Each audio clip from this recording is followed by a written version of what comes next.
Hello, if you're new to the channel, please like and subscribe. In today's video, I'll show you how to remove watermarks from videos and photos.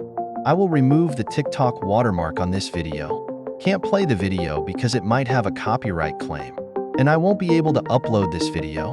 So now go to your browser and search media.io, then open the web page.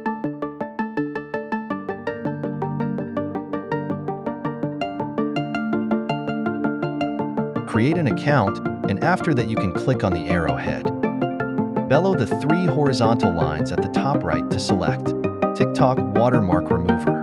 Select the watermark type. This is the watermark type on the video I'm working on, so I'll go for the second type. Now upload the video you want.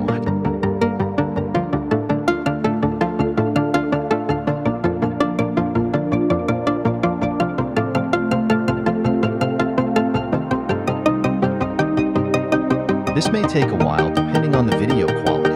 The watermark is removed and I can either download or play the video.